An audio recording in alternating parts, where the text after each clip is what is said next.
All right, so we're now recording. Like I was saying before, thank you all so much for tuning in for the second of our 6-session series, the Lady Landowner program. Tonight, we're going to hear from two great speakers. We're going to hear from Kara Petty, who is the Agriculture and Natural Resources Agent from Delta County. We're also going to be hearing from Blake Bennett, who is our District 4 AgriLife Extension economist. They're both going to be talking about programs that are available for landowners and also different ways to categorize your land usage. So like I was saying before, please make sure that your mics are muted and that your cameras are off. It just helps us out with the recording. So Kara, are you ready to get started? I'm ready. Can y'all hear me? Yes, I can hear you just fine. I do want to mention, I'm sorry, before she gets started, you should all be receiving an email. The email I sent out earlier this week had the link to the YouTube video of last week's program, and it also has a link to sign up for the hands-on session. I've had a lot of interest in the hands-on session. It is only open to the ladies who have registered for this program.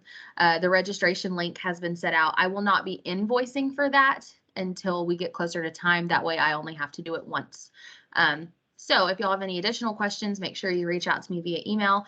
My name is Jessica Reimel, and I'm the Ag and Natural Resources Agent for Cass County. So now I'm going to turn it over to Kara.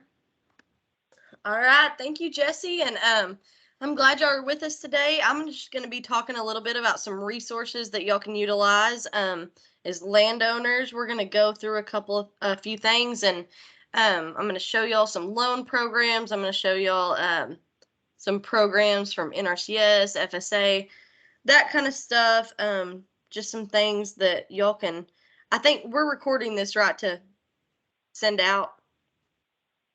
That's just correct. All of these Okay. will be recorded. They'll be uploaded to my YouTube channel, and then we'll be sharing the link. Okay.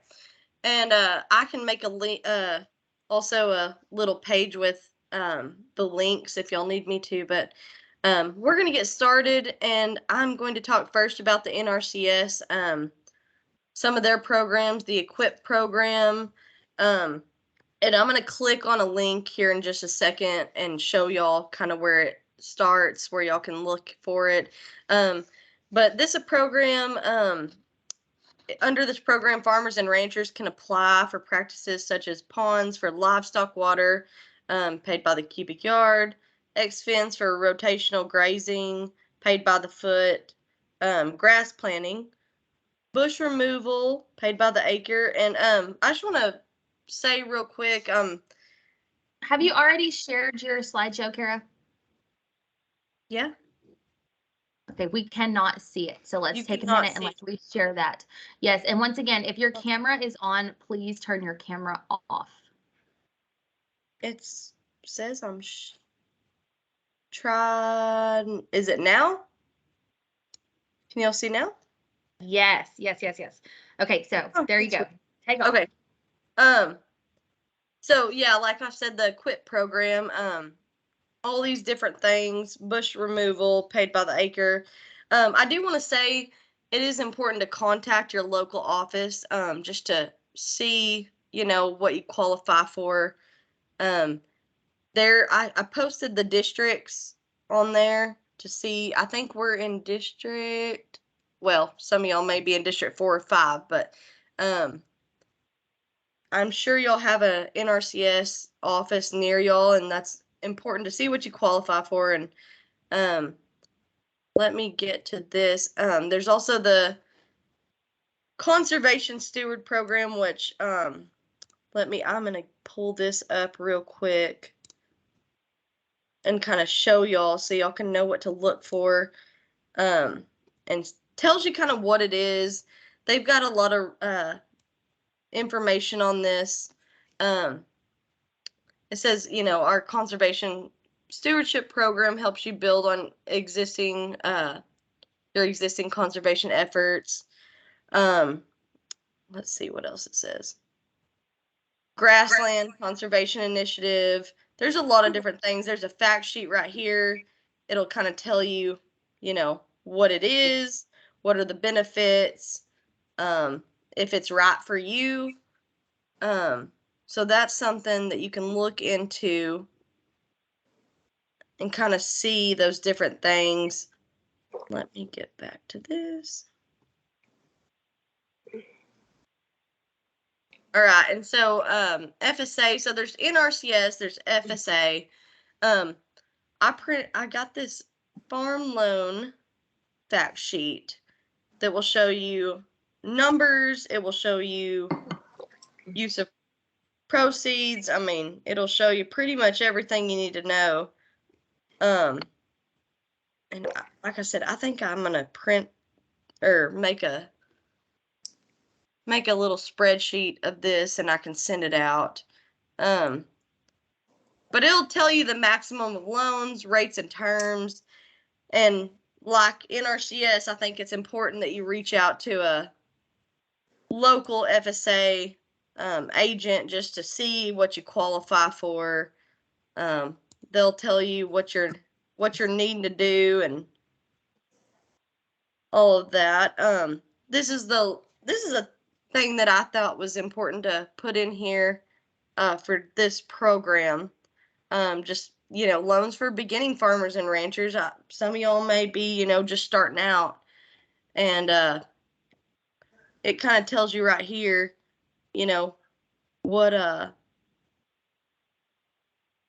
what y'all can get and what y'all need to do, maximum loan amounts. Let me see. Jesse, are you seeing anything else on this one that I'm missing? So far, Kara has covered the Natural Resource Conservation Service. So that was the first agency that she talked about, right, Kara? Yep. Okay. So can you go back to that slide real quick? I can. Hold on. Yep. The QUIP program. Okay, yes. So the Natural Resource Conservation Service, there should be one located just about every county has one. Some counties share.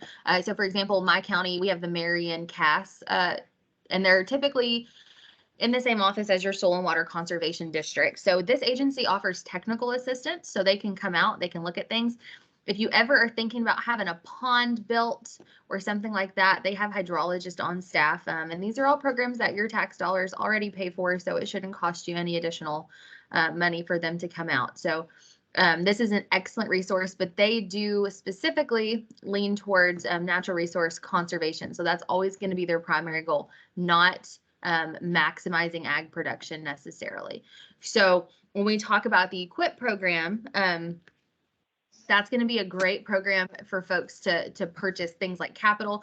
I know that high tunnels are one of the things that they pay for. In my county specifically, they pay for a lot of incinerators for chicken houses and things that just make our conservation of our natural resources a little bit easier on our landowners, especially those involved in ag production. So that's an awesome program. After you are done with the EQIP program, say you have got your pasture sprigged and you've cross fenced and now you're rotationally grazing. If you maintain your stewardship and you're conserving our natural resources the best way possible, then you can also apply for the conservation stewardship program, which is essentially they help to offset some of the cost of that yearly work that you're doing in that area. So I cannot encourage you enough to reach out to your local NRCS office and speak with one of their agents. The money that pays for this comes from the Farm Bill, and I'm sure that we've all, Carrie, did you have a question? If you do, go ahead and you can unmute.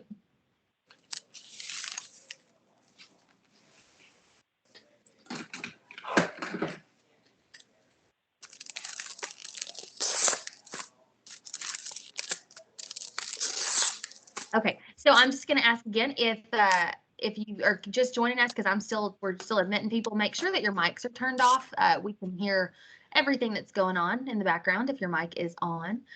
Carrie and Donna, did y'all have a question? I see I have hands up. I do not. Okay. I'm sorry. You're good. No big deal. If y'all do have questions, which we hope that you do, please make sure that y'all put those in the chat box. Or if I'm talking, I don't mind to be interrupted. So just unmute yourself and let's talk about it. But if y'all do have questions and you want to wait to the end, you can pop those in the chat box and we'll address those as we get to them. So the Natural Resource Conservation Service, great technical assistance available. They work hand in hand with the Texas Soil and Water Conservation District. Every county has access to that. So the next agency that Kara was talking about was the Farm Service Agency. So the Farm Service Agency is going to have to be your first stop. So if you just bought property, which I'm sure is a lot of you, every day more and more women are purchasing tracts because they want to be producers, or we're inheriting tracts. Or maybe you're now responsible for something because your husband has passed, or your dad has, you've inherited something from your father, and now you have to be in charge and you may not know what to do. The Farm Service Agency needs to be your first stop. Okay, if you do nothing else, you need to at least register your property as a farm. And with that farm number, you're then eligible for all of these programs. You won't be able to participate in even the NRCS programs without having done that first. There is a Farm Service Agency office. They're pretty regional. I know that, so I'm in Cass County, so there's a Farm Service Agency office, I believe, in Harrison County, and there's also one in New Boston, not super far. But they're not necessarily county by county like some of our other agency offices will be. But the Farm Service Agency is going to help with grants. They're going to help with loans. They're going to help with money. The Natural Resource Conservation Service is also going to help with things like that. So as far as land ownership, I think we can all agree that it's expensive and it's getting more expensive by the day. So knowing that we have these resources is extremely important. So go ahead, Kara. You can pick right back up with Farm Service Agency. All right. Yeah. Thanks, Jesse.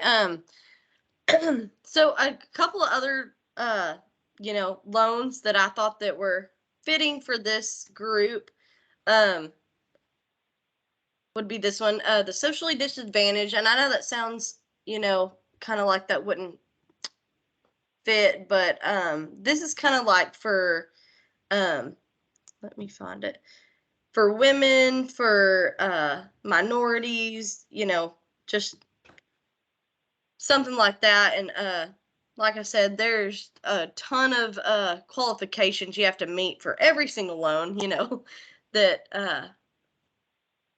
that you do. But that would be one to look into. And then the microloans is for it's small acreage. So if you don't have a big, property, this might be something to look into.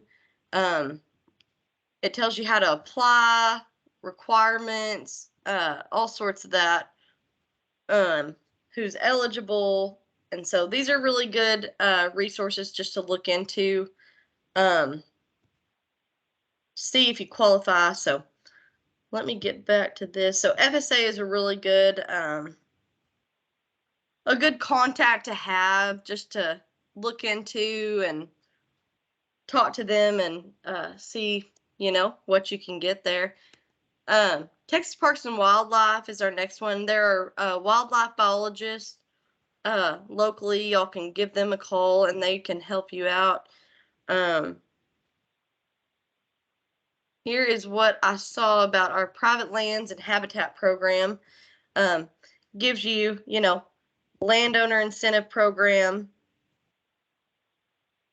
Kind of tells you, what are some criteria for applying? How do I get involved? Let's see. Stuff right there. Do you have anything on that, Jesse? Do you know much? I know that one of the biggest resources I have as an agent in Cass County is our awesome Texas Parks and Wildlife biologists. And I think that a lot of times when we think about Texas Parks and Wildlife, we end up focusing on the game wardens. And game wardens are fantastic. We greatly appreciate them, but their primary job is law enforcement, right? So we forget that there are also biologists. They typically work in several different counties. I know I share mine with a couple counties surrounding. But anytime somebody calls, and I promise I get this call all the time, there is a Black Panther in my backyard. That's who you call. You call your biologist. There's never a Black Panther in somebody's backyard, but that's the person who's responsible for it. So she They are also the ones that help us to set the limits for hunting. They're just an excellent resource, and they offer technical assistance. So if you have 20 acres and you're wanting to manage specifically for wildlife, which there are, benefits to doing that, that's who you need to contact. That's their entire job. And once again, it's something your tax dollars pay for. They can also help you with some of the program requirements for the NRCS programs. So if you haven't made contact with, as a landowner, your county's biologist, I would highly recommend that you do so. If you Google TPWD and then biologist, it gives you a list by county of yours, and they have a cell phone number on there. So I would reach out to them and I would ask them to just come out and take a look if that's something that you're managing for on your place, for sure. Like I said, as an agent, my biologist in our county, I use her expertise on a weekly basis, at least. And she's just a great resource. And I think that we forget that we have biologists, and oftentimes people just get really excited about calling the game warden when honestly, most of the time it's going to be the biologist that's going to meet the need that you have at that moment. But we do have the game wardens too. They're fantastic. We love them, but their primary responsibility is going to be law enforcement, whereas our biologists are going to help us with technical things as far as managing for wildlife and also education. And I've linked where you can find by county a biologist. And we can certainly send this out so that way you have a guide with all of the links handy and you can go through them. Yes. And so also, we offer Texas A&M AgriLife. There's research and there's extension, but we offer soil, water, and forage lab, plant diagnostics, forage analysis, and I will link that to let me see.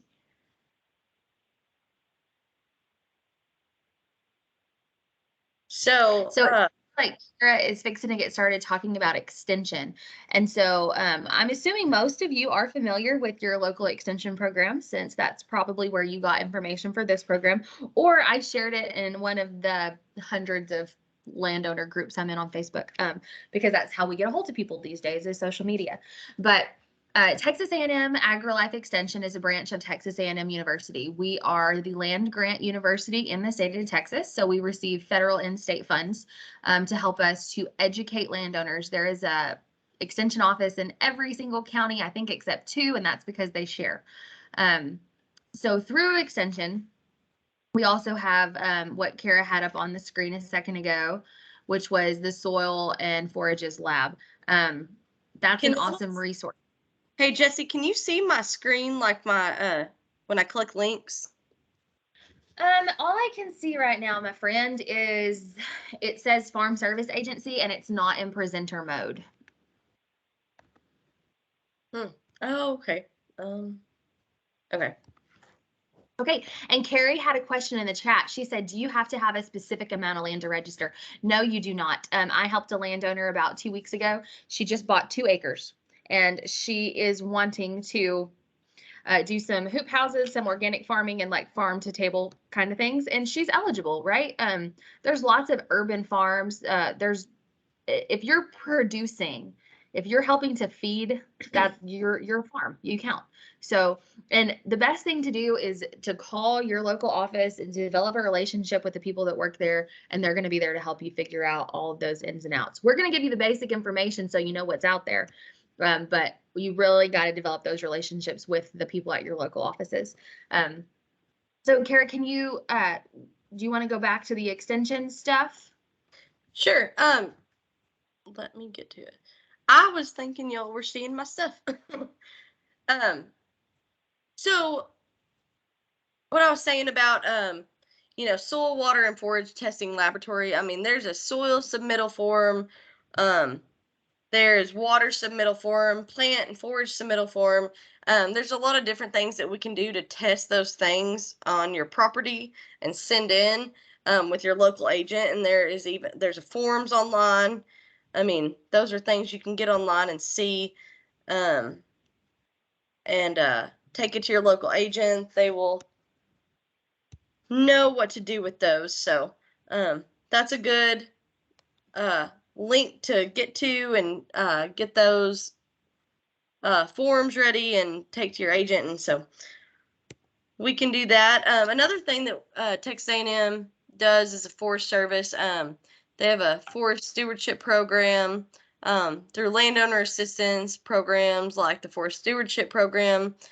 They focus on providing education and technical advice in areas like timber management and harvesting, fire, insects, disease, and invasive species. That's something that you can utilize to kind of if you have any problems with that, especially some harvesting and all that. And really, Texas A&M AgriLife, our main focus is to provide some educational based research to y'all, get some programs out there to y'all, get some resources out so y'all know where to start. We also have a lot of specialists that, if we don't know the answer to a question, we will reach out to a specialist and get back to y'all, and we will find out or at least lead you in the right direction. And I think, like Jesse said, there's an extension agent in every county that, we're here to help y'all, and especially landowners, we want to try to help y'all and learn as well. So what do you have, Carrie's Jesse? exactly right. My favorite thing every day is getting a phone call from a landowner. I love to help people, and that's why we get in this job, is not only because we're passionate about production, but we're passionate about helping people. And so you have somebody in your county that's there to be a resource, and nothing will make them happier than you calling them and asking them for help. So like today, for example, I had a gentleman call, and he had bought some fertilizer and he dumped it out on his tomato plants and they didn't do so hot. And I always tell folks that like an ounce of prevention is worth a pound of cure. We probably could have done a soil test for $12, saved him some money, and not killed all of his tomato plants. But if you develop that relationship with your agent, we're there to help. We're there to answer questions. We're there to interpret soil sample test for you. One of my favorite things this time of year, this is site visit time of year. So I get to go out on producers' places. I get to look at mama cows. I get to look at grass. I do a lot of pond water testing. Because we can even help people manage their farm ponds. So it's a great job. I clearly love my job. But I love it because we get to work with landowners, and we want to empower y'all to be able to be the best landowners that you can be. So there's no such thing as a stupid question most of the time. I do get some doozies, but we don't judge you for it. Give us a call and let us help you to figure out what's going on, especially before you just start dumping pesticides and herbicides and fertilizer on stuff. Yep. Well, yeah, thank y'all for listening. And those are just some of the resources that you can utilize. And you'll be able to see those links when she sends those out. And maybe y'all can get online and look. And like I said, feel free to, I encourage just reaching out to those services and, seeing what y'all qualify for, seeing, what works for y'all. And that's it. Thank y'all for joining in. And if y'all now's a great time for us. If y'all have any questions, now's a great time for us to talk about it. We can answer questions over most of this stuff. And also, I encourage you, if you don't know on a first name basis your county agent, please call them. Please give them a call, have them out. You don't have to have a question. I have people say, hey, I just bought 20 acres. I want you to come look at it, and I want to talk about what we could do with it. And they'll do that for you. That way you don't have to do this all by yourself. You have resources, and that's what we want you to be aware of, all of the resources that you have and that your tax dollars are already paying for. So are there any questions? If you want to go to the chat, go ahead, or if you want to unmute yourself, that's fine too. Okay, so Daphne says, I have a farm in Texas and Oklahoma. Will Texas A&M AgriLife help me with my Oklahoma farm too? If you were to call my office and ask me a question, I could answer it. I'm sure that whichever county you're in, they would do the same thing. We're not going to go on site visits to your farm in Oklahoma because Oklahoma has their own land grant university and they have their own extension agents.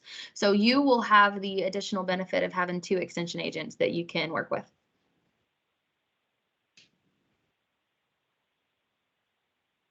Anybody else have questions? Can you talk a little bit more about registering with the Farm Service Agency? I sure can. So there's this is going to sound silly. There's a form you have to fill out. You really just need to call them. They're going to want you to come in. They're going to want to set up an appointment and visit with you, and then they'll help you fill out that paperwork. It's not a big, long process, but it is the very necessary first step you have to take if you plan on taking advantage of any of these cost share or financial benefit programs.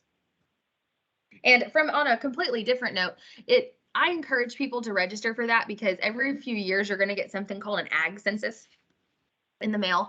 And with that ag census, you fill it out. You talk about, like, I have this many acres of trees, this many acres of cows, this many acres of grass. And what that does is that helps us. I know me as an agent, once a year I sit down and I have to figure out the economic impact of my entire county and the ag production in it, which is probably my least favorite task of the year. Sorry, Blake. But whenever y'all do that ag census stuff and the data is there, it helps us, but it also helps just to tell the story that we are managing our land, we are producing it on it. And having those numbers available does make my life a little bit easier. Okay, so does the extension agent come out and do the soil test, or do you have to send it somewhere? Okay, that's a great question. Every once in a while, if I have nothing better to do, which probably happens twice a year, I will go show someone how to do a soil test. It's so easy. You don't need help to do it. You figure out what space. I always tell people, if you're only going to do one fertilizer application, then only send in one test, and we're going to get a good aggregate sample of all of that area. So go around, dig some holes, flip the organic matter off the top, and you're looking at like a core sample of 4 to 6 inches. Put all those samples in a bucket, mix it up, put it in a bag, send it to the lab. To fill out the form, I help most of my landowners fill out their forms. And then when it comes back, which the turnaround time is going to vary depending on the time of year. This time of year, it's going to take a little longer because this is when people care about their soil. I always tell folks to do it in the fall because then you have time to plan and then you can lime ahead of time, because if you live in East Texas, you're going to need lime regardless. But yes, you do have to send it to the lab. We have a whole entire lab that just does soil. We have soil scientists that are responsible for that. And then they'll send the report. Most of my landowners in my county send the reports to me. I sit down and do some math that normally requires like fingers and toes. It's a lot. And then I call them and we figure it out, what they need to do. So does that answer your question, Michelle? Yes, it does. Thank you. You're welcome. Okay, so Katie, if the land is only in my husband's name, does he need to be the one that registered the land? That is a great question for the FSA office. I'm assuming that he will have to be involved in that process. But even if you lease land, you can register with the FSA. Like, you don't even have to own the property. So I don't think that that's going to be much of a barrier for you if it's a barrier at all. I don't know that there's a formal definition for a farm, Michelle. As long as you're producing, then you're producing. So now, at the end of the day, these programs are in place to help us like have some kind of economic impact. So if you're a real small scale producer, I don't know how much they're going to justify giving you grants and funds of that nature, but all you can do is ask. And typically these monies, they're all in a pool, and they spend it till it's gone. At least in my county, that's how it goes. And we'll sometimes, do we have to be producing before we can get it registered? No. Like, if you just want to go get your farm service number, no, absolutely not. You can go get that now. Okay. Is there any other questions? These are great questions, y'all. And so even if you're looking at purchasing property, say like you've always wanted to have to have a place you could grow and or raise calves or whatever, you can go visit the FSA and talk about the low interest loans they have. And so you don't necessarily have to be in the middle of already doing something to take advantage of these programs specifically. Okay, we applied for an ag wildlife exemption on 14 of our 15 acres based on a recommendation. County wildlife biologist denied the exemption. Okay, so when you're talking about exemptions, what you're actually talking about is an ag valuation on your taxes. That is all handled by your own county appraisal district. So that's really going to come down to them on their decision. That's that's going to be different every county across the state on what their requirements for that are. But I'm assuming you were trying to do like a 1D1 valuation based on the fact that you're managing for wildlife. And I'm not sure what it means that land had to be part of a collective on that. That's going to be something specific to your county. And I would reach out to my appraisal district for some clarification on that. Somebody has their microphone on, so if y'all could mute that, it would be amazing. All right, are there any more questions? These are great questions, y'all.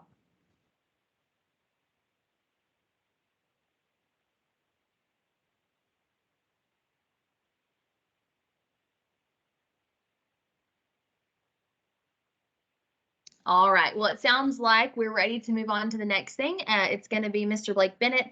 He is going to be the District 4 AgriLife Extension Ag Economist, and he's going to be talking about land use. And this is a great person to ask those tax questions to, right? I think you've done some programming on that for us before.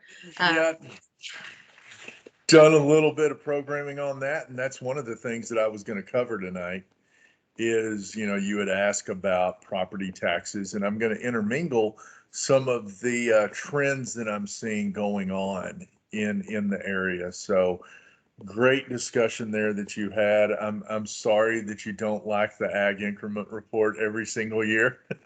I don't know of many people. It's my least favorite thing ever. I don't know of many people that do like it. So it's just one of those things that I do apologize, but it is one that we do have to go through. I do appreciate y'all having me on. I'm Blake Bennett. I am the district economist, as was mentioned, and cover District 4, which is Northeast Texas, 22 counties in Northeast Texas.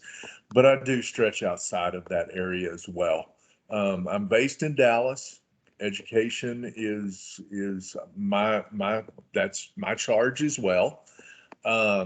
Support county agents. So anything that you ask them that maybe they want to pull in me for the business side of agriculture, then that's who they call. So be happy to help anybody that's in here with your property. I get the questions all the time. I've just bought this property. What can we do? Particularly on the business side, and any of the property tax questions as well. I get quite a few of those. So I'll be addressing some of the issues, and by all means, I don't mind you interrupting me and just saying, hey, whoa, stop. I want to discuss that a little bit more as we go along. So I will share my screen with you, and I'm trying to find out where let's see. There we go. Okay. Can you see this screen here? Yes, we can. Perfect. All right. So I'm ready to go. Whenever I'm in this mode, I cannot see any of the stuff that's typed into the comments. So, if y'all want to if someone sees it and they don't mind stopping me, I don't mind stopping and addressing some questions. So I'm watching the chat for you, so I'll flag you down. Thank you so much. Talking about this Texas Ag exemption, that is always one of the hottest topics that I've encountered in all the 23 years that I've been doing this job. From day one, this has been the big topic, and it's very easy to talk about and kind of weave in some of the trends that I'm seeing into this discussion. But again, mainly focusing on the ag exemption, or what we call the ag exemption. Property taxes, they impact everyone. And I'm sure that there's quite a few that are in this class that are getting ready to protest their property taxes this year. I know that they have gone up significantly over the past 2 years, and some people got some sticker shock whenever they opened up their appraisal this year. I will say that those appraisals kind of, before we get into this on the ag exemption, those appraisals could very well be changing. Saturday, there's actually an election. We're voting on a couple of proposals that are up, and one of the proposals is for the homestead exemption. The property where your house is. Hopefully, everybody in here has declared their homestead exemption. Um, the proposal that is up is currently, if you have your homestead, then you get $25,000 exempted from paying property taxes on. So in other words, if your house is worth $100,000, if that's what it appraised for, it would only be taxed on $75,000 currently. The proposal that's up on Saturday for a vote would actually increase that statewide for school districts from 25,000 up to 40,000. So big vote. I cannot imagine that vote not carrying and not coming to fruition. If it does, then that is going to take effect. That $40,000 will take effect immediately. So after Saturday, I'm sure the central appraisal districts are going to be busy sending out new letters that are stating, the appraised value with the increase in the exemption amount for your homestead. So again, that vote Saturday, we'll find out Saturday evening if it carried or not. Again, I cannot imagine it not carrying. But needless to say, property taxes, they affect people that own land of all sizes, big, small, doesn't matter. Property taxes come into play whenever you're buying property or whenever you're selling property, they could come into play. The impact, really, the big one that comes into play that everybody seeks is this ag exemption. And as mentioned earlier, it's kind of a common term. It's a slang term. It's a term used to describe the value the Central Appraisal District places on land. And I'll go back to my days of the 90s and Seinfeld. If you'll remember Seinfeld, there was the soup Nazi, and if you said something he didn't like, he'd say, "No soup for you, come back 1 year." Well, it's not really an exemption. The ag exemption is not an exemption. You still pay property taxes. You still pay them at the same rate, and you pay it on the entire value of the property. But the difference is the value itself. Whenever we've got ag use designated on property, the value is not at market. It's at the productivity value, the agricultural productivity value of that land itself, which can be significantly lower. And that's the reason it's so popular, is because the property taxes can be quite a bit lower whenever you have this quote unquote ag exemption on the property. We're talking about the 1D1 open space. That's the formal name of this ag exemption. And open space does not mean that you just leave it open. That's just the way that it is described. I'm going to give you an example here, and this is an extreme example. Trust me, it is the extreme. But I've highlighted some agricultural property here.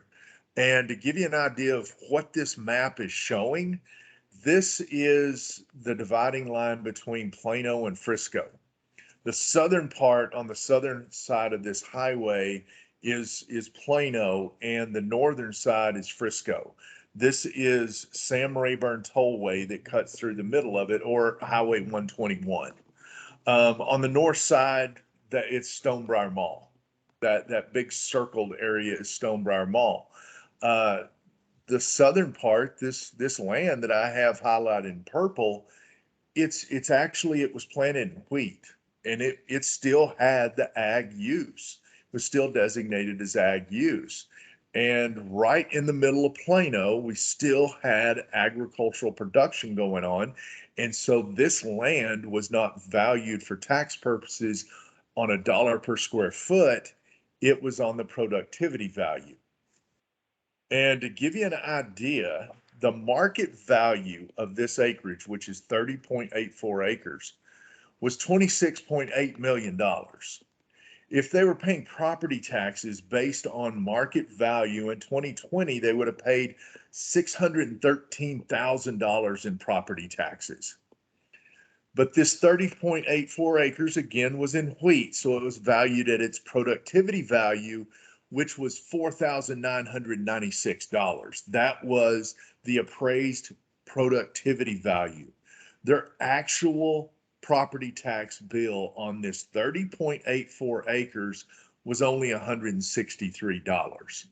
Now, again, this is the extreme example, but the ag exemption, instead of paying $613,000 in 2020 in property taxes, because it was in agriculture, they only paid $163. So dramatic difference here in these property taxes because it's in agricultural use. Now, a common misnomer that's out there is, if you want your ag exemption, don't worry about it. Put a couple of cows on your property and you'll be okay. That's may not be the truth. And this misnomer that's out there, it's not just landowners. It's not just those that really haven't owned a farm but have bought one. I've even seen real estate lawyers make this comment to me. And that's whenever I have to say, I'm sorry, you may not, this may not be true.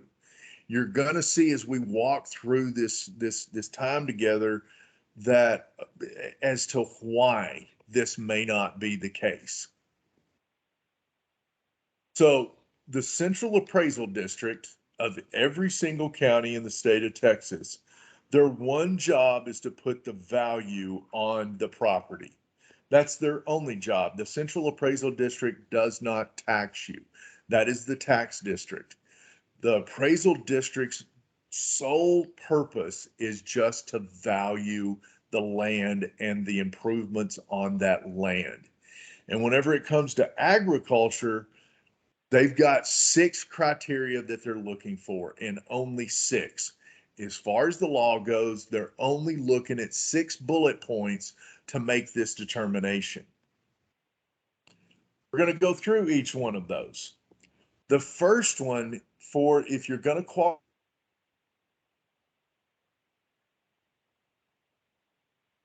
only looking at the ground itself. They're not looking at any of the improvements. So included in this ground are the land itself, the dirt, the roads, the ponds. They do include the fences in this agricultural use. Everything else is an improvement on that ground. And so I've got a couple of pictures here. The one on the left, it's a dream wood shop for me, but it is a wood shop.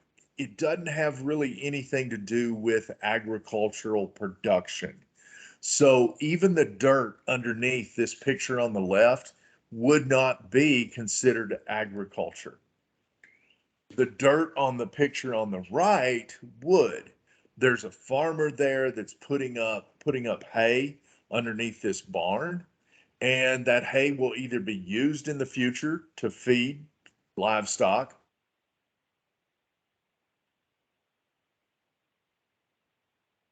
That barn, yes, is agriculture.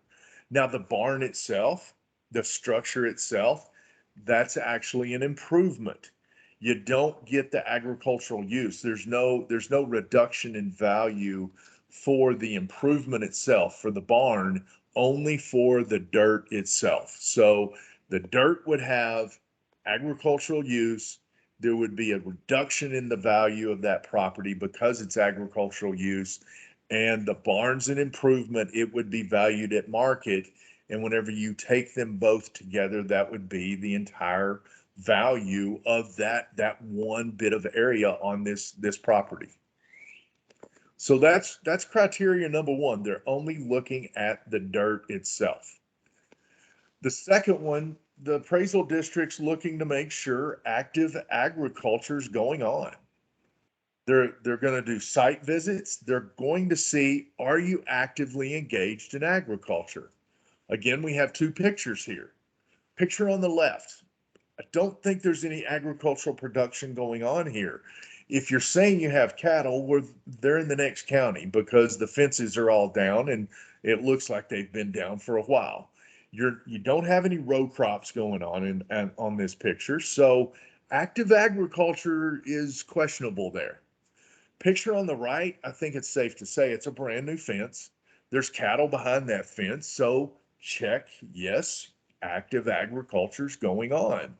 So first two are pretty simple as far as what the Central Appraisal District's looking for.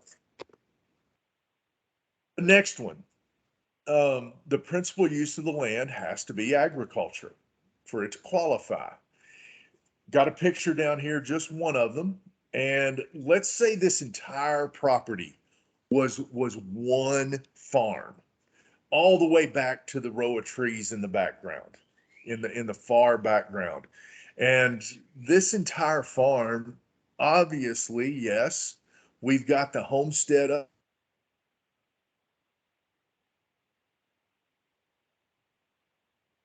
Farm. And to me, looking at the fences, they're either cutting hay or they're probably breeding horses there. That would be my guess, given what the fences look like. So, okay, principal use is agriculture if this entire picture behind the house was our farm. But if our property consisted of just this small row of trees that's right behind the house, and then we had a garden off to the side, well, the principal use is actually your homestead. It's not agriculture. And so this one has caught some people. I've heard Central Appraisal District say that they've gotten applications in that applied for agriculture on 100 square foot on a back porch because people were raising lavender in pots. Well, again, that the principal use of that land is not agriculture.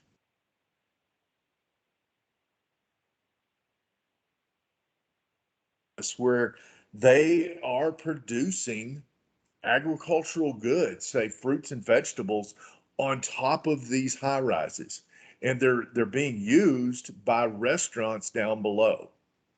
Well, again, we have to look at what is the principal use of the land that's underneath this skyscraper that might have 130 stories on it with the farm on top. Yes, agriculture's going on the top of that building.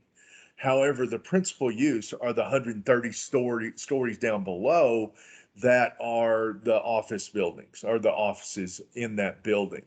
So, again, the Central Appraisal District is looking at the principal use, making sure it is agriculture.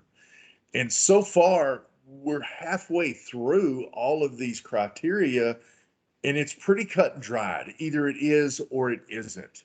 There's no real judgment here. The judgment comes in with the next one.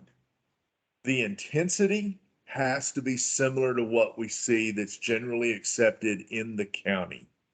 This is where, oh, just put a couple of cows out there and you'll be fine. This is where this can fall apart. Picture on the left, we've got place with two cows out there. So you've got a couple of cows. If the Central Appraisal District drove by and just saw two cows, but the land could actually support the number of cows that are on the right-hand side picture, then you've got problems. And this degree of intensity, it varies county by county, and it actually needs to. I've been called several times by policymakers and their staffers, and they want to try and come up with one size fits all for agriculture across the entire state. And I walk them through the fact that it's very, very difficult. It would be impossible to do that for the state of Texas, because you're talking about coming up with a one size fits all for farms that are out near El Paso in virtually the desert, and also in Cass County. They would have to be the same. Well, there's a little bit more rainfall on the eastern side of the state than there is on the western side. And so the number of acres required per animal on the eastern side is much lower than on the western side of the state. And it's much different up in the Texas Panhandle than it is down on the Gulf Coast. So the central appraisal districts, they have a lot of leeway here with that degree of intensity that's required. And this is also where the central appraisal district relies heavily on the county extension agents, because these extension agents, they know the county better than anybody whenever land can support in the county itself.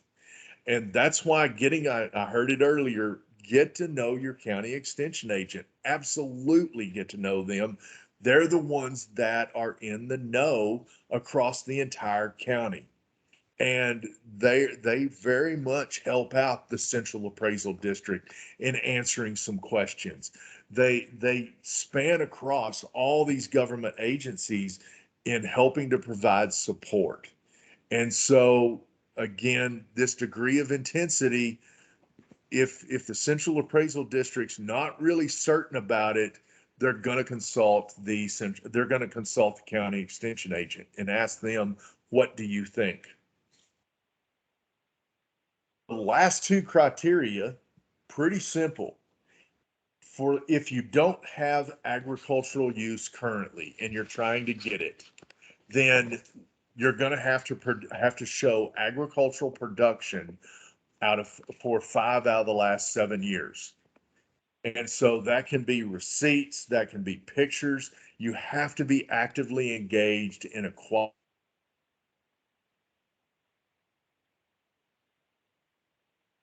just to even submit the application. If you're inside the city limits, it has to be 5 out of the last 5 years. So every single year. And the last requirement is you have to file on time.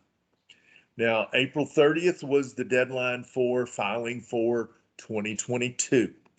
If you got a letter from the Central Appraisal District asking you to, if you just bought your property, then they ask you to fill out the application, submit it so that they can review it and change your name from the previous owner over to your name.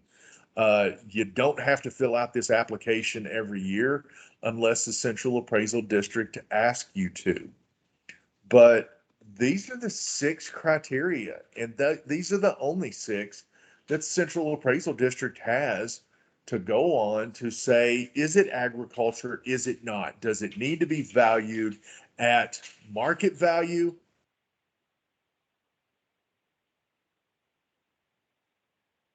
I will say, coming back to this next to last requirement of showing it you have agricultural production in 5 out of the last 7 years, there is a caveat here.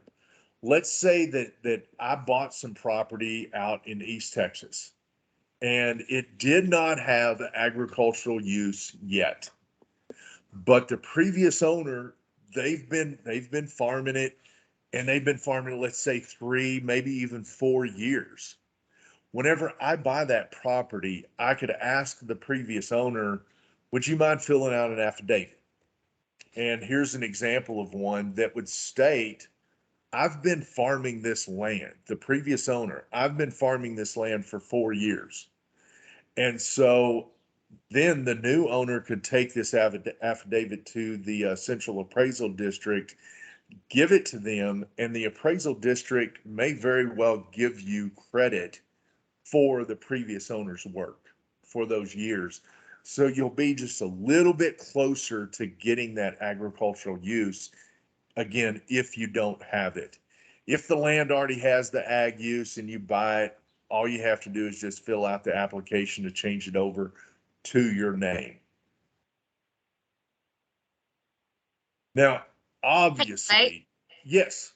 We have a question. Katie asked, do you have to have a certain number of acres to qualify? I'll let you take that one. All right, we're going to be getting to that in just a second. It's just like a slide or two away. So Perfect. you're right on par as to where we should be. You're just maybe just a second or two, little bit quick. This obviously, this degree of intensity, it is so very important because that's where a lot of the interpretation is. And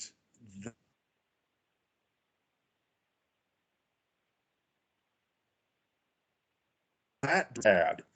To answer your question, some of them do require minimum acreages.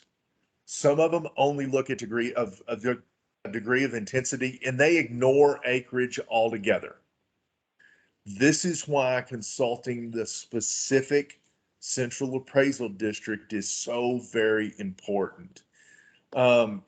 If you've got land in one county but you live in another, don't consult the central appraisal district where you live. Consult the central appraisal district where your land is, because county lines, the requirements can change dramatically. And so you want to talk to the central appraisal district of the county where your land is located. I'm going to give you an example. These are the 22 counties in Northeast Texas that I'm mainly responsible for. And I've highlighted 5 of them.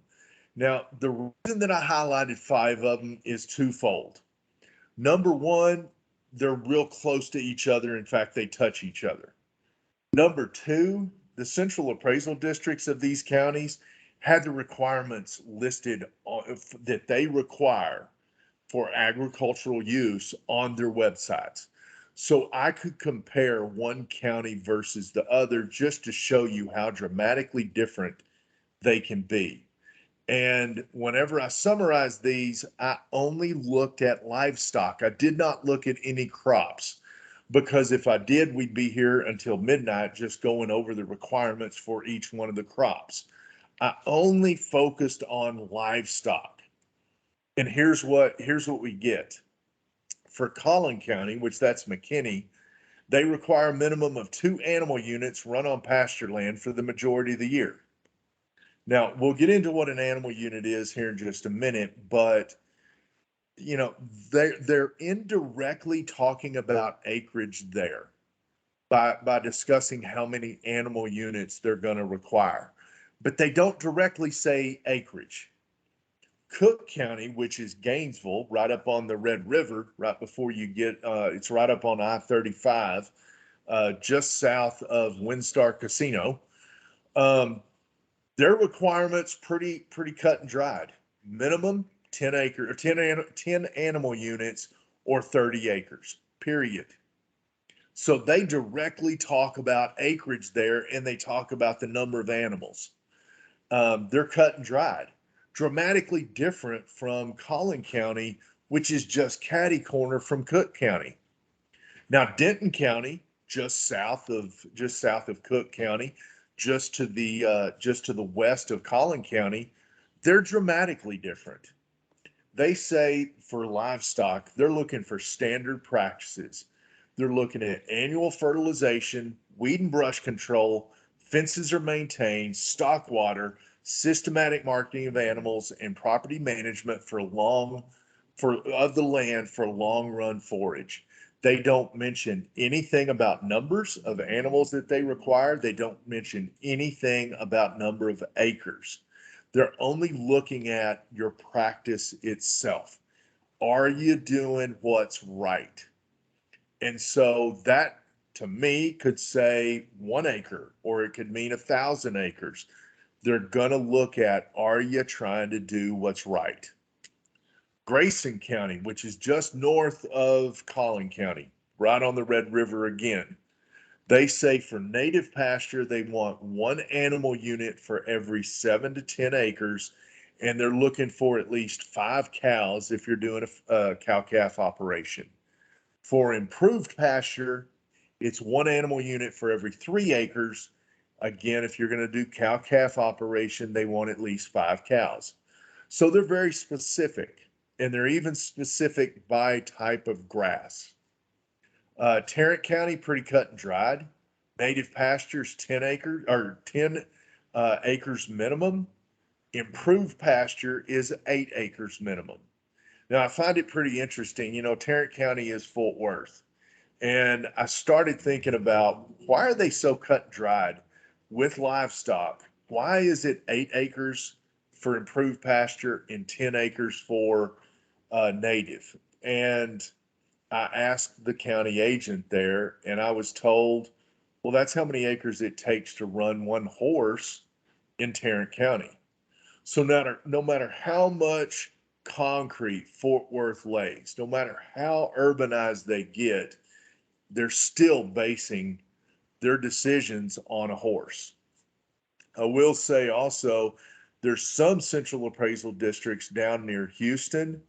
They're terminating the agricultural valuation or the ag exemption if you put too many animals on the property. And their reasoning there is you're becoming more of a commercial like feed yard if you do. But you know, regardless if your land's in these counties or not, what I really wanted to hammer home here is that every single county is different. Every single central appraisal district's requirements, they're different. And so this right here should just scream why it's so very important to talk to the central appraisal district that's located in the county where your land is. They're the ones that are in charge of putting the value on it. They're the ones that you have to meet their requirements, not the requirements of the next county over or requirements of a county that is 4 or 5 counties over. It's the one where your land's located. Now, getting in a little bit deeper, we're slowly but surely wading into this degree of intensity. And essentially, it has to pass an eye test. It has to look like you're trying to do what's right. You're trying to produce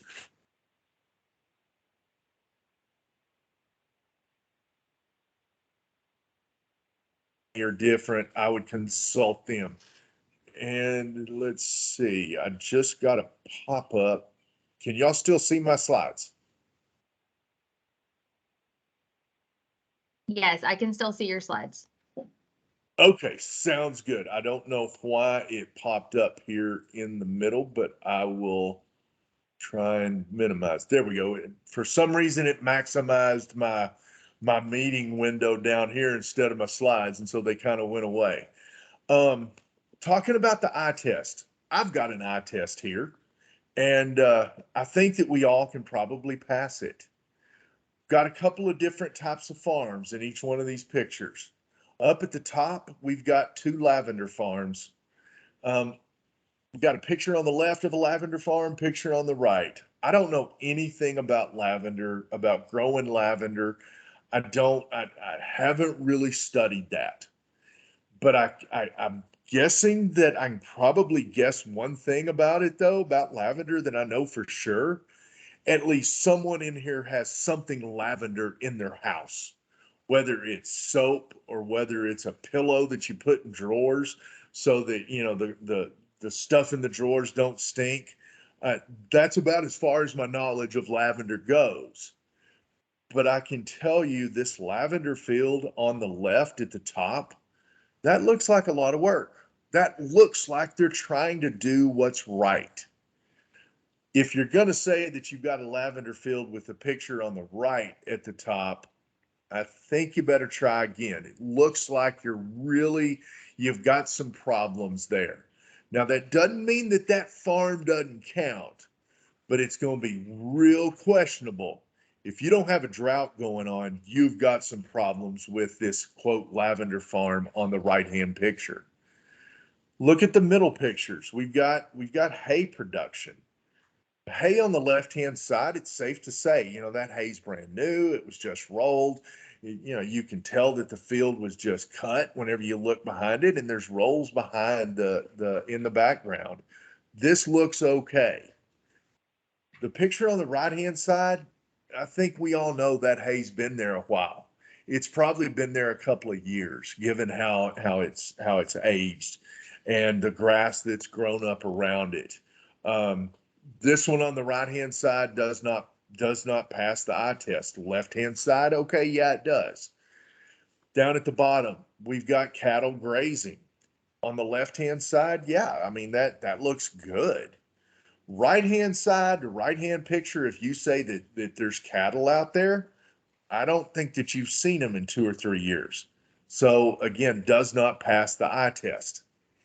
And I'll make a comment that I talked to an appraiser once in Denton County, and I asked them, what's the smallest farm you've ever certified? And they said a quarter acre. And I said, a quarter acre? I mean, that's not very big at all. I was thinking, it might be 4 or 5. They said that nope, it was a quarter acre. It was a place that was growing irises. And he said that he knew nothing about irises, but he walked out he went and did a site visit. He looked at it, and a quarter acre of irises, he said it was more work than I ever wanted to do in my life. They had a business plan together that showed that they knew what they were doing. It was just about all that family could handle was a quarter acre because of how labor intensive it was. And so he certified a quarter acre of agriculture because it passed his eye test. So again, you've got to talk to that central appraisal district, see what are they expecting, and then just try and do it right. I will also say, don't try and snow the central appraisal district. They've either heard or they've seen just about every single scam that's out there. Whenever you talk hay production, the central appraisal districts have seen instances where landowners would go and would buy hay and then deliver it in the middle of the night and roll it out in the middle of the pasture and say, look what we cut. No, you didn't. We know, we drive by your property every day. We know that place wasn't cut. We can tell by the grass that's underneath that hay. We know exactly what happened. Always shoot straight with them. Believe it or not, they're not the bad guys. Again, they don't tax you. They're the ones that only put the value on the property itself. And generally, they try and work with you as long as you're just trying to do it right. So be the pictures on the left-hand side of this screen, not the ones on the right. And really and truly, they'll probably try and work with you. Oh, went backwards. I get questions all the time. I get phone calls from new property owners, and in particular, and they always ask, what can I do with my property?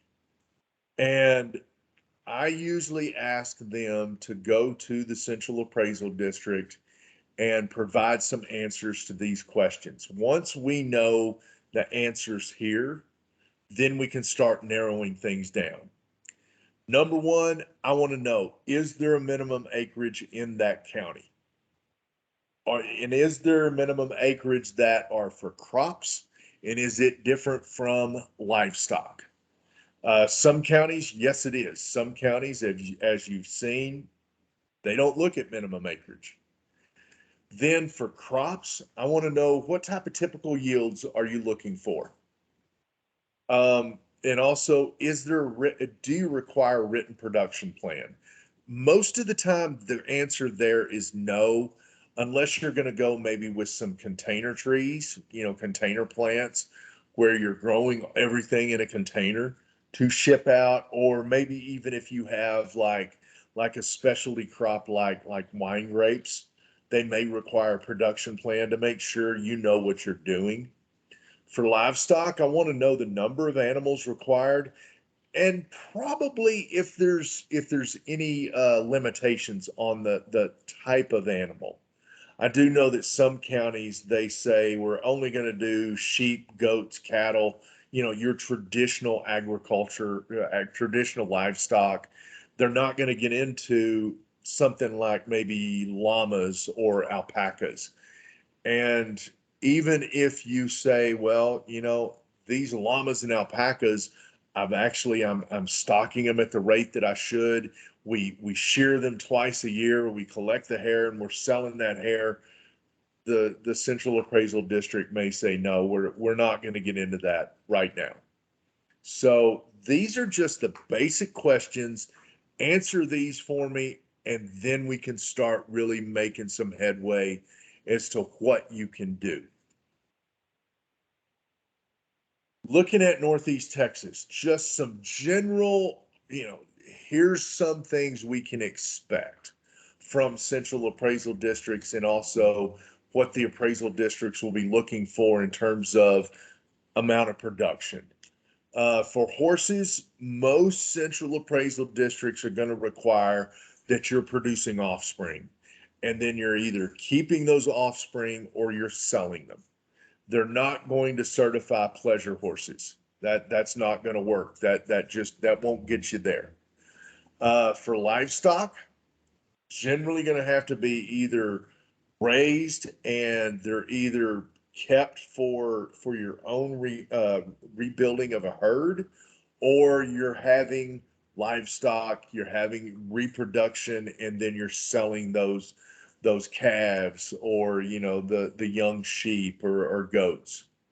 uh, Central Appraisal District again can look at your fences, your watering facilities, make sure you're maintaining the grass. Remember, that was one of the big things that one of the counties went over. And also, numbers have to be similar to what is in the local area. They're looking for, this is how many generally we should be able to support here in this county. And so this is what we're looking for on your property. Now, before we get any deeper, take a little bit of a breather here. I've got a did you know? Did you know the state of Texas, we lead the nation in terms of the number of cattle in this state. We've got an estimated 12.3 million head of cattle in Texas alone. That's 13% of all the cattle in the United States. The average size cattle operation in Texas, we think of them being very, very big. Actually, the average size herd is only 32. Uh, 32 cows. That's not very big. That's not going to raise a family. In fact, we generally would call those washing machine cattle. In other words, if mama needs a new washing machine, we go sell a calf. Uh, the one that got me, the one that really surprised me, is Texas has enough cattle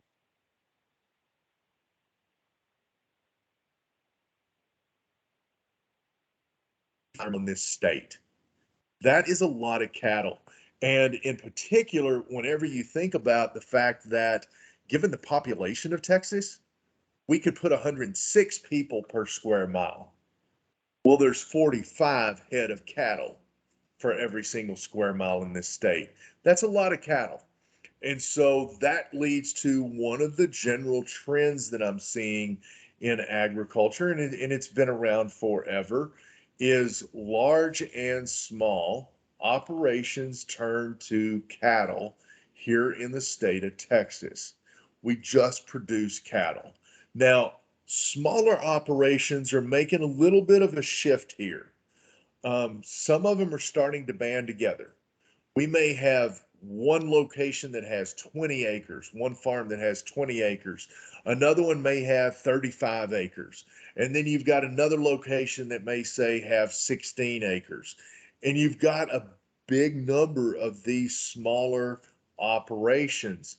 Yes, you could go out, you could raise one or two cows on those and then try and sell a calf every now and then off of them. Just you're just trying to squeak by, hopefully make enough money to pay your property taxes.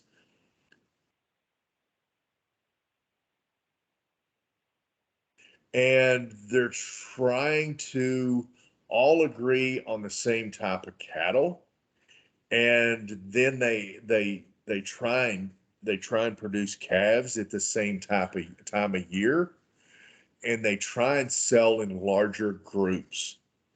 And so then they start getting some market power. Whenever you can put together a truckload of cattle, which would be about 50,000 pounds of animal, then you start getting some power. You start getting some negotiating power. You also, I'm seeing some of these smaller acreage operations, or even the larger ones, they're banding together and they're trying to produce meat for local restaurants. Now, local restaurants, one of the things that they're looking for is consistency, and they're also looking at consistent quality as well as quantity. Doesn't mean that you can't do it if you're not really, really big, but they do want consistent quantity and quality. So those would be two factors, but there's a big push to know where your food came from, particularly whenever it comes to restaurants. And local sourced food is becoming extremely popular. So running towards the cattle operation isn't a bad idea at all in Texas. As you can see, we're all about cattle, but also know that you've got some opportunities. And I think that this group is a prime opportunity, that banding together, coming up with an idea and selling into one market as a collective group, that can work. That can work very, very well. Now, since we're talking about numbers, we know the Central Appraisal District is going to be looking for what we do similar in the area. Well, before we can get to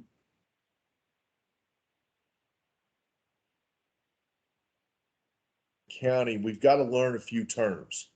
One of them is the stocking rate. And the stocking rate is just the total number of animals on a given amount of land over a certain period of time. Whenever you think of stocking rate, think of the stocking rate, say, in a grocery store. You've got a shelf that has boxes of cereal on it. And those shelves, how many ever boxes of cereal are on those shelves, that would be the stocking rate for cereal in the grocery store. Same thing with animals, with livestock on agricultural property. The stocking rate is how many animals are on that property over a given amount of time. Now, the carrying capacity is another word that we've got to learn, and that is the stocking rate that can be sustained over time. As you know, animals generally eat grass, and the land only can produce so much grass. So the carrying capacity is how many can be out there and the land still support it. Again, go back to the grocery store. Those shelves, they're only so big and they can only carry so much weight.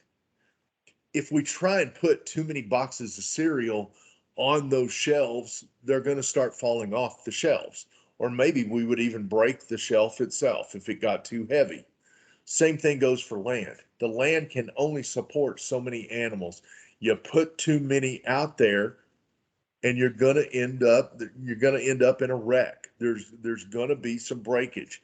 The land will not be able to support the numbers. So that's where carrying capacity comes in. The final term that we've got, which you heard a little bit earlier, is animal units. And an animal unit is defined as a 1,000-pound animal that eats 26 pounds of grass.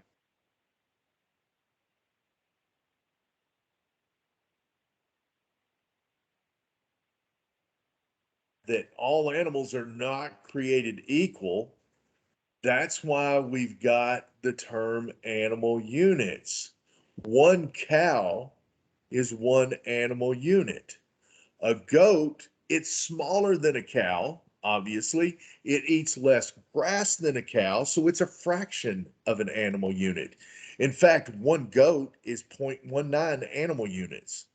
So it doesn't matter at this point what type of livestock you are considering. It all comes down to an animal unit. And we can calculate an animal unit for any type of livestock that's out there that eats grass.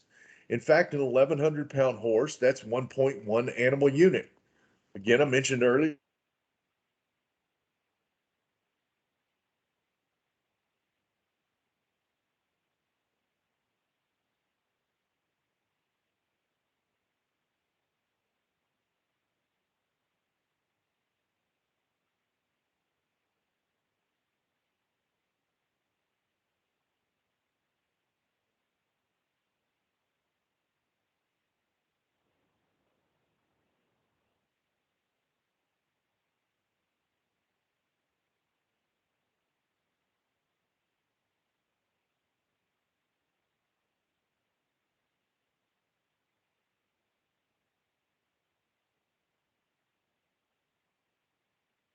Okay, Blake, we've lost you.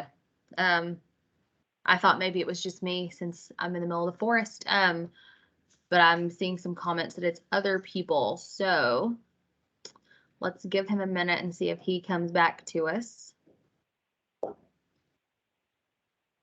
This might be a good chance for y'all to take a little break, stretch your legs. I'm sure he'll pop back in just as quick as he can.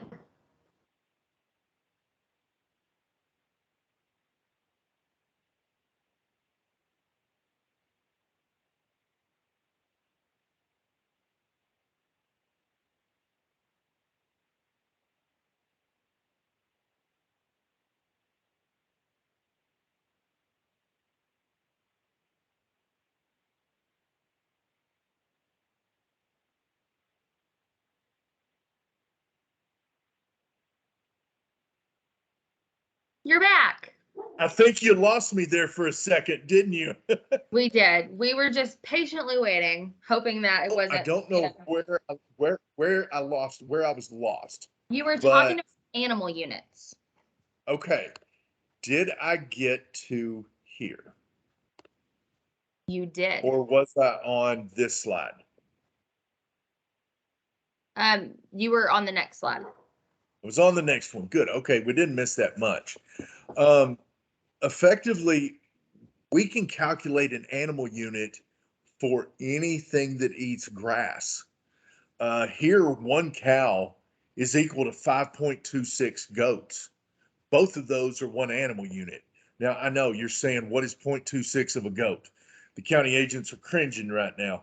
I get to do that because I'm an economist. That's the way the math works out. But effectively, 5 to 6 goats are equal to one animal unit.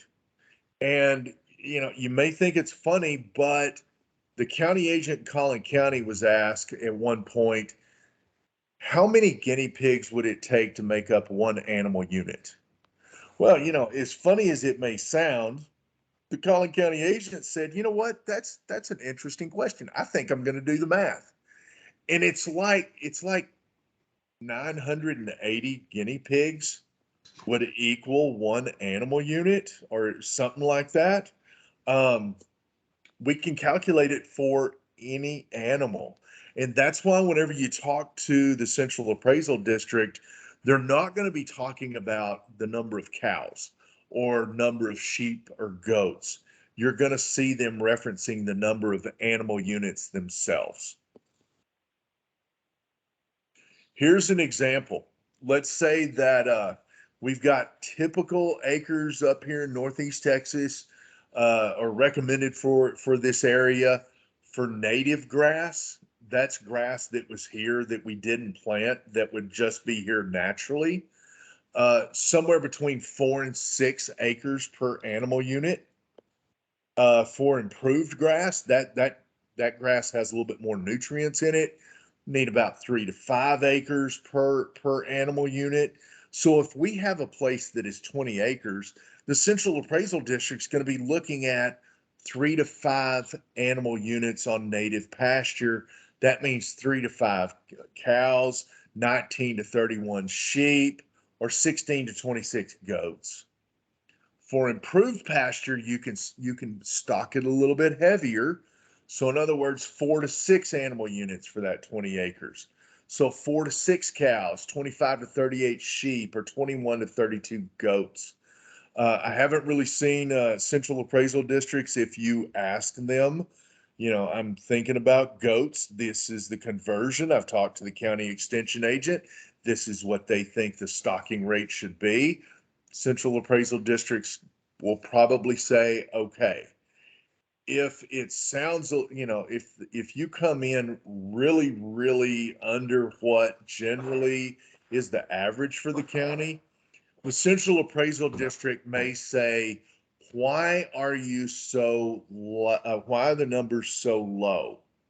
And you could, if you have the answer for them, well, I had the county extension agent come out. We've got native grass and it was severely overgrazed by the previous landowner. So the grass is pretty much gone.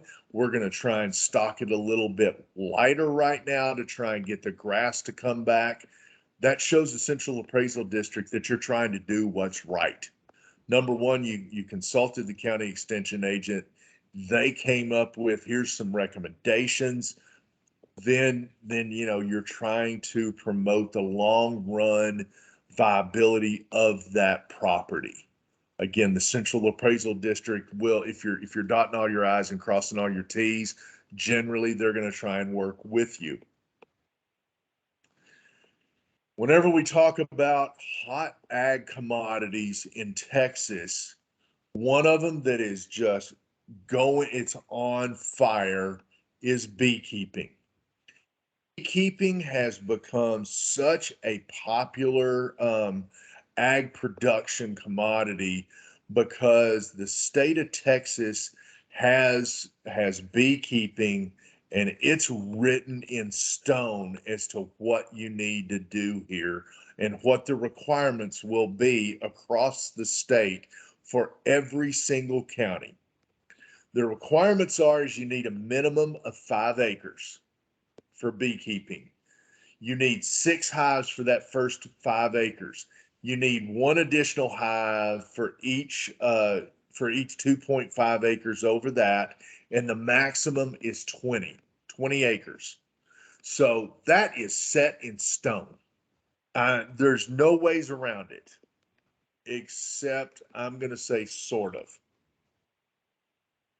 We've got 5 hives here, obviously. We need an additional hive. Little quiz here. Can anyone make sure that you're still awake? Can anyone spot what might be missing besides the 6th hive? I'll even let the county agents chime in on this one. Is it the bees? You got it. The law says you have to put 6 hives on the property. It does not say anything about putting bees in those hives. Now, some central appraisal districts have caught on to this little loophole, and they've said, okay, we're going to at the county level, we're going to require that you show us that you've actually bought bees or that you're selling honey. So, yeah, again, trying to do what's right. I don't think that there's many appraisers that are going to come out and are going to actually do a site visit and open up one of these boxes to make sure that you have bees in there. Don't think that's going to happen, but it's pretty easy to spot if you have bees or not in a hive. So this comes back to just trying to do what is right. That is key. Again, this is one that's catching on in popularity like crazy. And whether you're buying your own hives or whether you're going out and you're leasing your property for someone to put bees on your property, and manage those hives, or you lease it out, it's becoming very, very popular. May I make a comment? Yes. My name is Cindy. I'm in East Texas, and I'm a beekeeper, and I have not ever heard that. And I wonder if that loophole is in place because they are wild stinging insects, and we cannot make them stay, no matter how well we manage our hives. Probably so.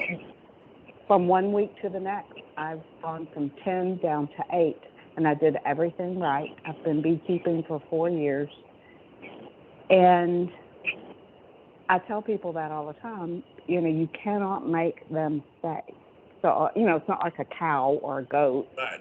where you can fence it in. Exactly. They may decide to swarm, and they know best what they need to do. We're just hoping to get lucky and keep them. Right. Interesting. Exactly. Thank you.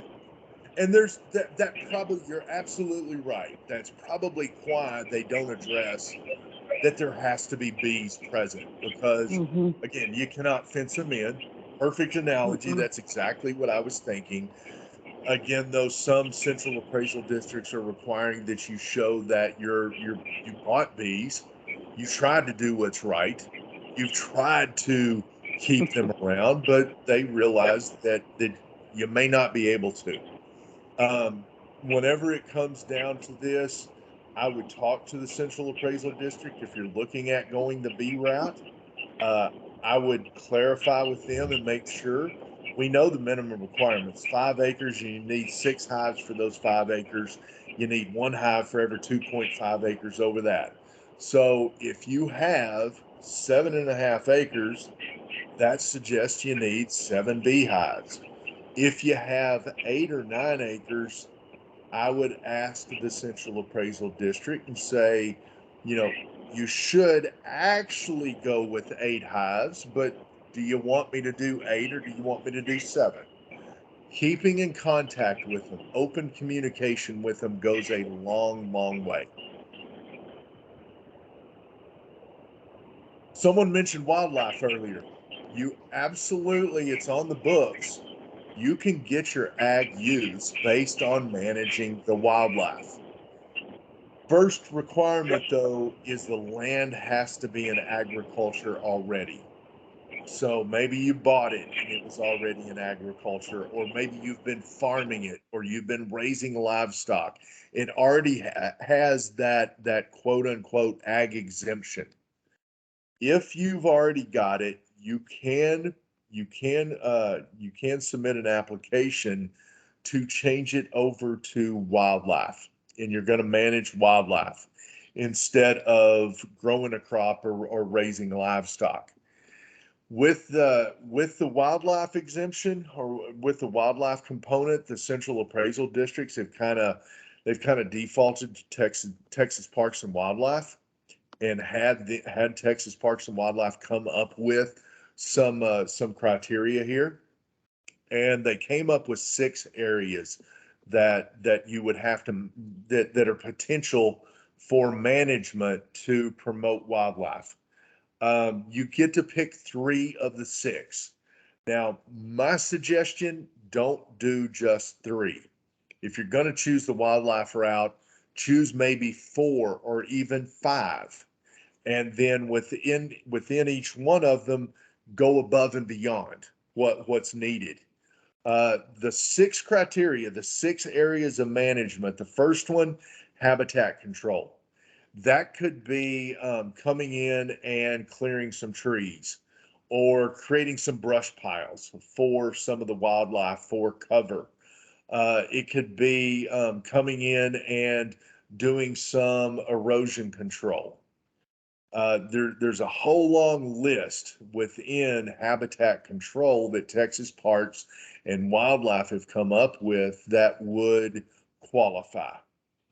Predator control is another one. You're going to identify predators for the wildlife that you have targeted, and you're going to suggest how you're going to control those predators.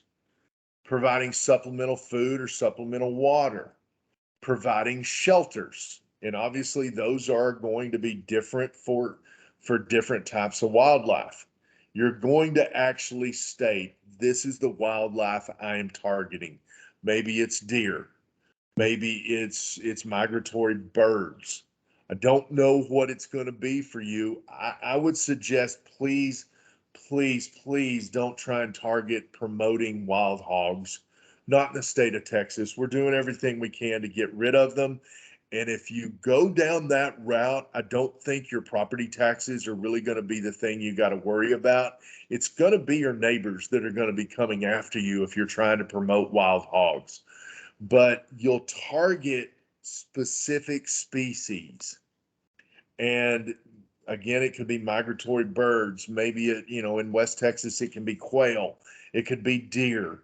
But you're trying to promote the wildlife. The last one, of course, is making census counts. And those census counts could be at a feeder. They could, and so, you're basically, you're going to be hanging out at the feeder for say an hour or so, and you're going to be counting how many are here. Or it could be just observational on foot throughout the land. You're going to be making census counts. The Central Appraisal District will come out and will make a spot check to see what are you doing, how are you doing it, and are you trying to do what's right. If you're going to go down this road, don't think that, well, it's going to be a lot cheaper. It may or may not be. For instance, if you're going to go down the route of providing shelter, then you may be buying bird houses. You may be constructing some type of shelter for say like waterfowl, and that is not cheap. You can do it yourself, yes, but still you're going to have to buy supplies. If you're going to be providing supplemental food or supplemental water, chances are you're going to have to get some sort of a feeder, and you're going to have to be buying the supplemental food for them. Yes, you can plant food plots, but again, that's going to be one that, you're going to have the expense of planting those food plots. Now, I will say that I've seen some central appraisal districts that they said, yes, you are providing supplemental water, where there was a lady that had about 20 acres, and across the entire property around the perimeter of the property, she had little pie tins, like what you would buy at the grocery store to bake pies in. And every day she would walk and she would take gallons of water with her. And every single day she was filling those pie tins up with water. And so the Central Appraisal District said, while it's not conventional of providing supplemental water to wildlife, you absolutely are. And so, yes, they said, check that one of the three is met. If, again, go above and beyond what the minimum is here, though. If Texas Parks and Wildlife say that for these migratory birds, you're going to need, say, 3 shelters per 2.5 acres, we'll put out 5. Go above and beyond, so that way if there's ever a question, well, you may not have met this one criteria, yeah, but you know what, look at all the other ones that I'm doing. I mentioned Texas Parks and Wildlife quite a bit in here. They actually have their own website, their own division that is just devoted to this agricultural use based on wildlife. And they've actually got their own web page. And there's a couple of forms on here that are very, very useful. They've put together the guidelines for qualifying for agricultural use based on wildlife management. They've got another one, the standards that they're looking for across the state. Very useful there because that helps you meet or go above those minimum standards. And down at the bottom of their web page is the wildlife management plan. And that's the one that you would fill out. It's not very hard, but you do have to put some thought into it. And you do have to look at what are the minimum thresholds that I want to meet.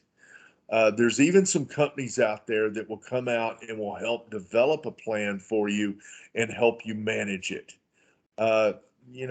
That's one, if you want to pay for it, you can. Personally, for me, if you bought the property and you enjoy being out there, I would try and incorporate it into the time that I'm out on the land myself. It's not difficult. It's not free, you can make it expensive, you can make it a little bit cheaper to get your wildlife use. But again, it's something that needs to be rewarding for you if this is the direction you want to go. Now, I did see in the comments earlier that the application was made for wildlife and it was denied. This is where some counties do have minimum acreage requirements. Generally, what I've seen, Texas Parks and Wildlife, what their recommendation is a minimum of 20 acres. So if you're below that 20, you may have difficulty getting wildlife use on the property. Again, this is for each county to determine. I would ask in that county first before I went down this road and put in time trying to put together a plan and also started trying to implement that plan by spending money as to what their requirement would be. Next part is so much fun to cover. It's the rollback taxes. If you stop agricultural production, you're engaged in it, and then you stop. Or let's say that you buy land that had ag use on it and you choose not to. Well, then a rollback tax can be triggered. Whenever there's a change in use, you stop producing something agriculture or you stop managing the wildlife, that's whenever a rollback tax can kick in, and it can be very, very expensive. But there is a little caveat here. Did you know that you can change use and not have a rollback tax kick in? The only way that this can happen, is you buy raw property, you buy raw land, and you build a house on it, and you move into it, and you declare it as your homestead. You do not trigger a rollback there at all. Yes, you've changed use. It's no longer agriculture on that small spot where your house is, but you will not trigger a rollback unless you move out of that property within 5 years. So in other words, you buy the property, you build the house, and then you move within 5 years, then they can go back and the tax district can actually charge you a rollback tax. But for everyone else, if you're buying property and you're going to move, you're going to build a house, move into it, yes, you have changed use, but you do not trigger a rollback tax. The rollback tax has become very, very simple to calculate. You take the difference between what you would have paid at market value in property taxes, and you subtract off what you actually did pay in property taxes whenever it was in ag for the last 3 years. It's as simple as that. Used to, we would add interest onto that. And actually, it wasn't very long ago. It was only 3 years ago that it wasn't for the last 3 years. It was for the last 5 years that they took that difference. So it's slowly but surely the rollback tax is getting cheaper and cheaper, but it's still a chunk of change. You still are looking at the difference between market value property taxes and ag value for the last 3 years. Now, here's an example of calculating rollback taxes. Remember that plot of land that I showed you in the beginning that was worth $26.8 million? Well, it's actually being developed. It's actually coming out of ag production. And over here on the right-hand side, I've got a picture of that property. They've actually stopped producing wheat on it. And I will tell you, this picture cost me about $8 to get because my daughter took the picture. We're driving on the highway, and this is an exit off of a toll road, Sam Rayburn Tollway. And I took the exit and I told my daughter, I need you to take a picture of that property over there. So whenever I exit, I need you to take a picture of it. Well, we exited And she zoomed in right on the ground itself. And I said, no, I kind of need a landscape picture. So we circled back around and I took the exit again. And she took a landscape picture, but it was real blurry. So we had to go back around and I had to get up on the tollway and exit again. So again, I paid about tolls about 3 times coming off right here. So this picture is the most valuable picture that I have that I personally paid for in this whole presentation. But moral of the story is they've developed this property now. And so there's a rollback tax. And I'm going to show you how I calculated that rollback tax. In 2020, they would have paid $613,000 in property taxes at market value. But remember, they only paid $163 at ag value. So we take that difference. This one minus the other one. Difference is $612,875,000.56. We do that for every single year for 2020, 2019, 2018, because it actually changed use in 2021. We do that for the last 3 years. Their rollback tax on that property was $1.83 million. Pretty significant. Again, this is the not the norm. This is the extreme example, but I wanted to stay consistent with what I showed you in the beginning to show you this is the estimated rollback tax. So who pays that rollback tax? Well, if you're buying or selling the ag land, either the buyer or the seller can pay it. That's negotiable.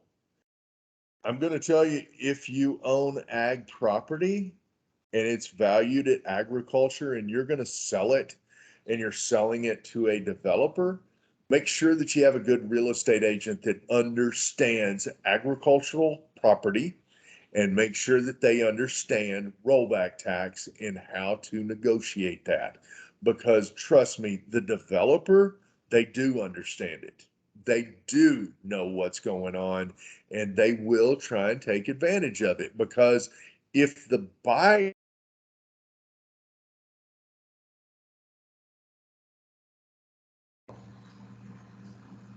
Hey, Blake, we have a gap. You have cut out again, but the freeze frame of the face you're making is golden. I'm sorry. Did I freeze up or something?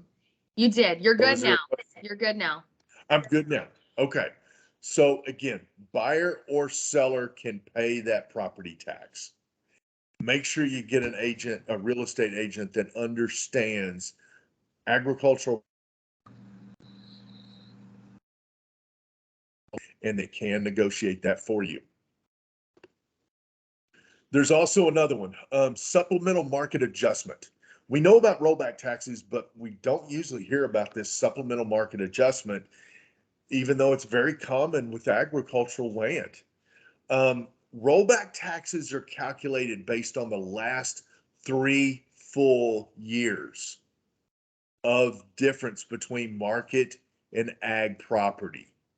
So if use is changed, if use was changed in 2021, the rollback tax would be for 2020, 2019, and 2018.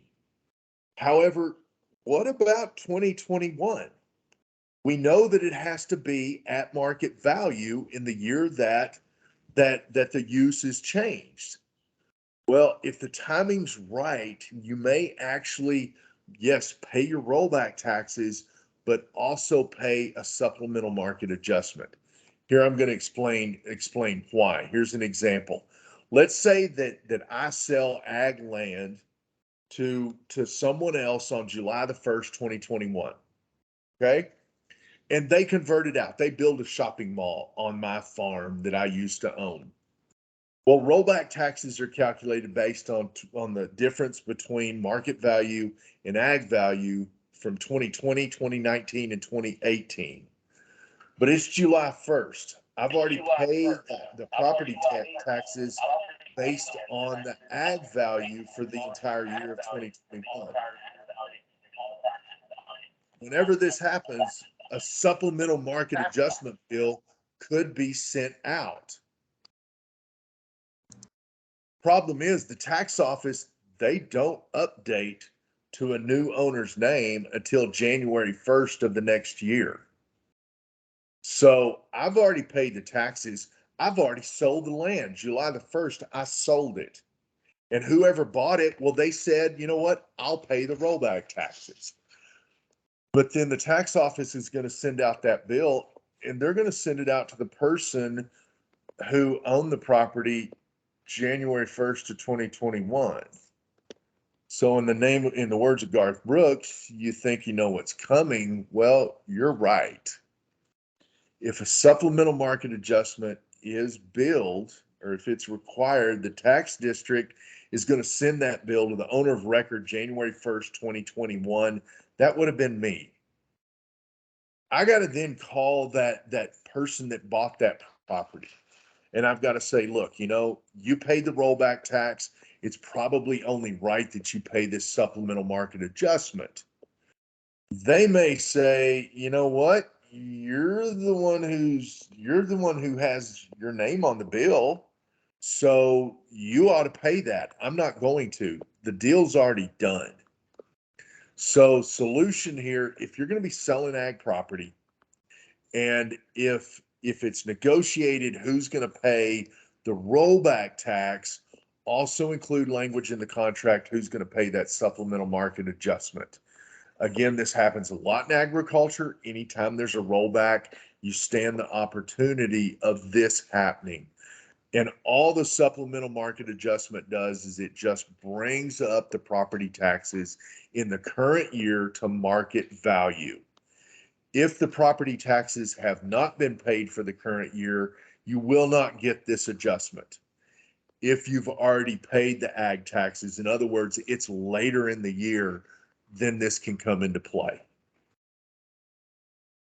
Final thought here regarding lenders. Most lenders don't understand agriculture, particularly your larger lenders. They don't understand appraisals with ag property, because anytime ag property changes hands and the appraisal district sends over their appraisal to closing, there's, in big red letters, there's a stamp on the top that says may be subject to rollback.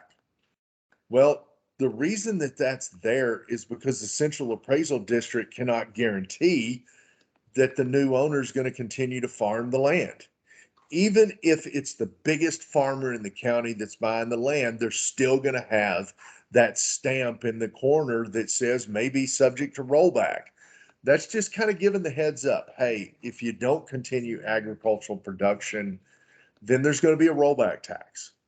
Well, some banks don't understand this. They hate it because if they're going to close on that property, the title company is going to make them waive the T30 endorsement.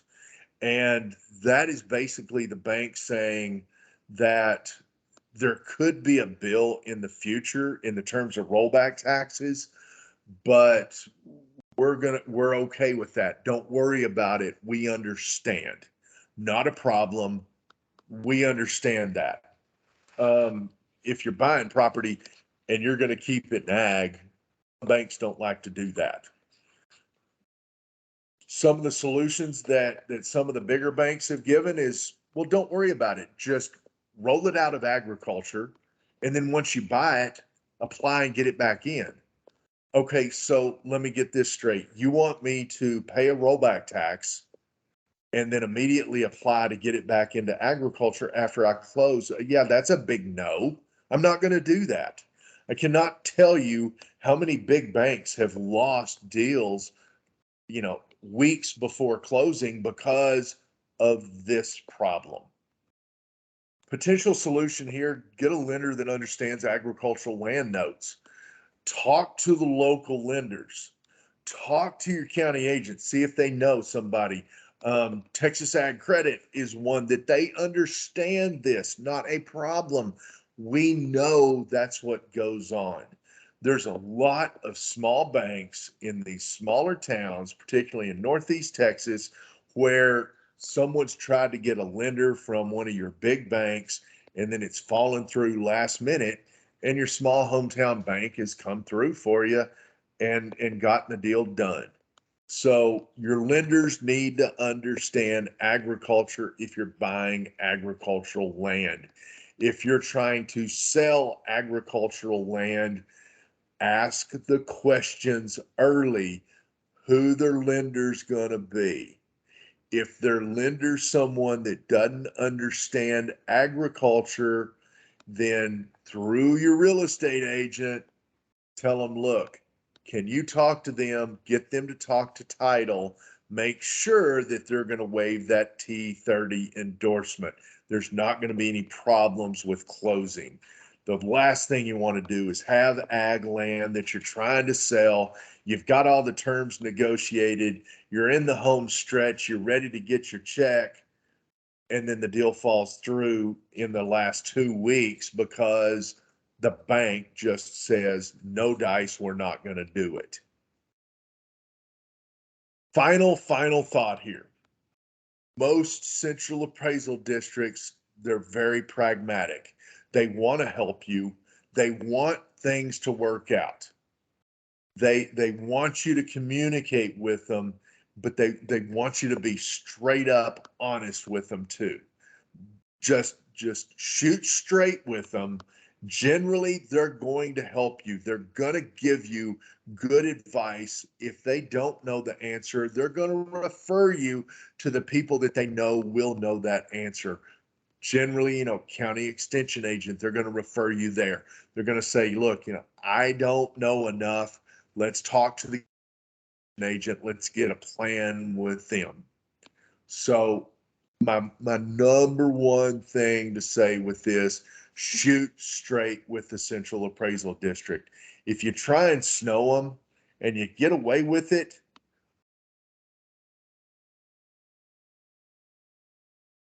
be on their radar. Don't try and lie to them. Just shoot straight with them, straight up, and they'll generally help you. In conclusion, appraisal districts, they're looking at 6 things and only 6 things. They're looking at the land itself. It's the appraisal's only gonna be for the dirt, the roads, the fences, and the ponds. They're looking to make sure that you're actively engaged in agriculture. The principal use of the land has to be agriculture. The degree of intensity, that's the one that catches most. It has to be similar to what's in the rest of the county. It has to be devoted to agriculture in 5 out of the last 7 years, and you have to file a valid application on time. Livestock, intensity of the surrounding area matters. What is going on in the rest of the county matters as to how many you need. And it may take more than just a couple of cows on the property to get the ag use or to keep it. Crops, typical production practices are going to be looked at. Rollback taxes can get very expensive. They're triggered whenever there's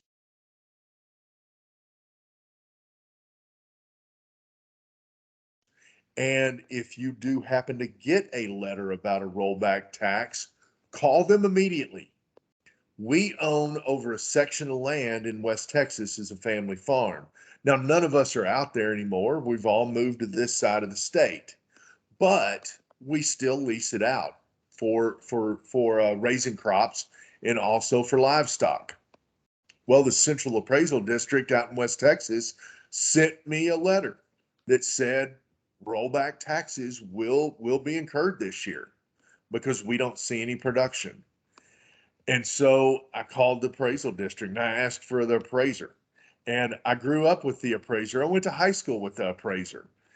And I'm going, hey, you know the score. I'm not trying to skirt the system. What's going on? Well, we actually did a site visit. We didn't see any livestock out there.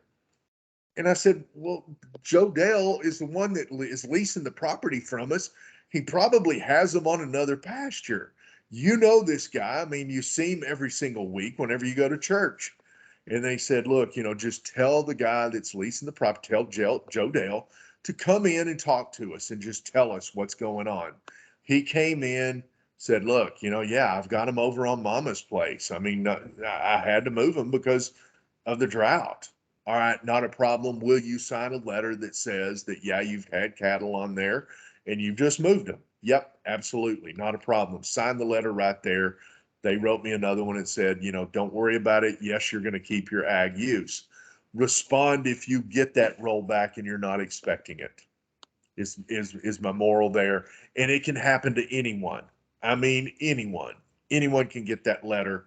And yes, appraisal districts do ask sometimes just at random people to reapply. It's not because they're questioning, are you really doing it?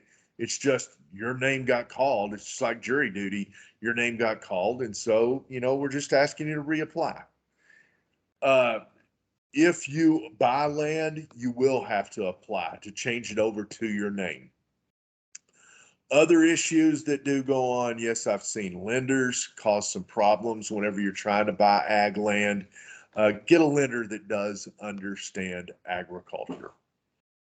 And finally, remember, just like what was said at the first of this presentation, or even before I started, it's not really an exemption. It's the value that is placed on property by the Central Appraisal District. It's the ag value, and it's based on the productivity, not the market value of the property, and it can result in significantly lower property taxes. I give you my contact information here. Do encourage you to call me or email me if you have any type of specific questions about your property.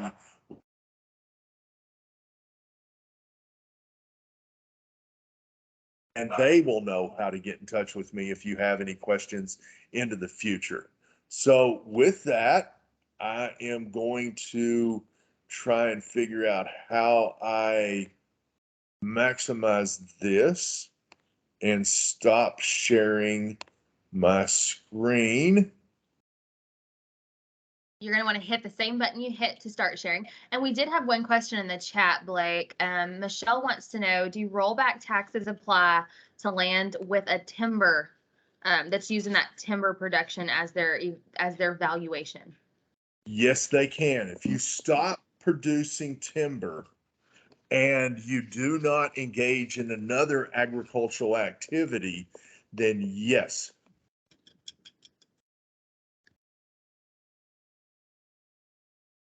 Use based on timber use.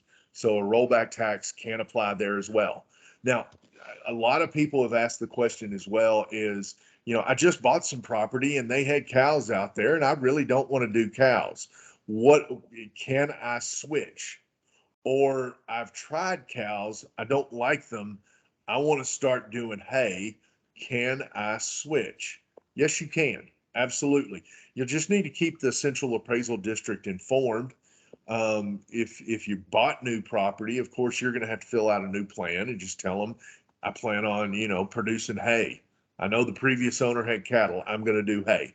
If you're in the middle of your own, if you're producing cattle and you decide to give that up and I'm going to go the hay route, just fill out the paperwork and submit it to the Central Appraisal District and let them know I'm doing hay now. I'm not going to do cattle anymore. So you can flip flop. You can go, if it's already an ag, remember you can go into wildlife. If you don't really like wildlife after a year or two, you can come back to producing an ag commodity. That's no problem whatsoever. You'll just have to fill out the paperwork to do so. I'll also state with the wildlife, you'll probably have to give a report every year as to what you did and what the results were. So keep that in mind if you're going to try and go down the wildlife route. Any other questions that you may have?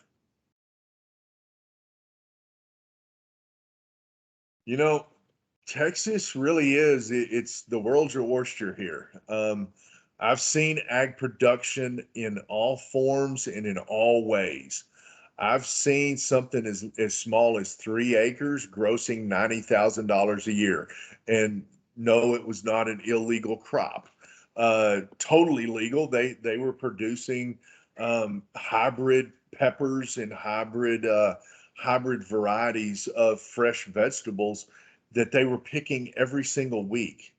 And these were varieties that you did not normally see in the grocery store. And so they contracted with Central Market here in the Plano area, and they were making some serious bank on 3 acres. But again, they went after a niche crop. With that niche crop and with that high income came a lot of work on 3 acres. It was all that one family could do just to manage those 3 acres, because they were picking every single week because they wanted cash flow. Determine what your goals are, then look and see if your resources, meaning your time, meaning the land itself, meaning your money, see if those match up with your goals. Make sure that they're realistic, but it's wide open as to what you can do. I can tell you one thing: consumers, particularly younger consumers, are more and more interested in, where does my food come from? So capitalizing on that aspect alone can help. And I'm so very sorry for my dog that has decided to start barking. I know that it's a pain. I've actually got, I can hold on. I've actually got a coyote call that I call her, and she comes a running looking at what it was. So that, sorry about that. Capitalize on the trends in food consumption. We want to know where it comes from. I would, if you're going to try and go down that route, I would have a source set up ahead of time. I would negotiate, say, with a farmer's market, or I'd negotiate with a grocery store ahead of time, so that I knew anything I produced, they will buy. Don't discount how close you really and truly are to the Metroplex, as well as, say, Tyler Longview, and the restaurants that are out there that will pay premiums for fresh produce, fresh agricultural commodities. Like, we have one more question in the chat. Question Okay. about chicken coops coming from Mariah. Question about chicken coops and tax value. Even if you don't have an ag exemption of some sort, my understanding is that you cannot be taxed on the value the coop adds to your property. I want to make sure I'm understanding that correctly. I'm not for sure about the answer to that one.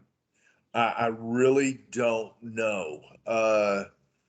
That's a good question. And the next time I talk to an appraiser, which will be tomorrow, I'm going to ask them that specific question.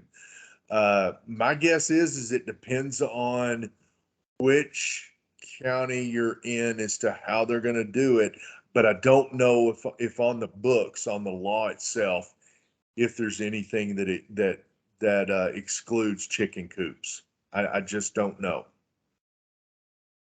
But it's a great question. Is there anything else, y'all? Okay, it doesn't look like there is. Thank you so much, Blake. As always, it was awesome information. I know every time I hear it, I learn something new, and hopefully everybody else took a lot away from it. This was recorded. It will be uploaded to the YouTube channel, and that link will be available to be shared as a resource. And I will be sharing that with all of you ladies early next week is the most realistic timeline for that. Sounds good. I do appreciate y'all having me on, and go and enjoy the rest of Cinco de Mayo. You too. Bye. Bye-bye.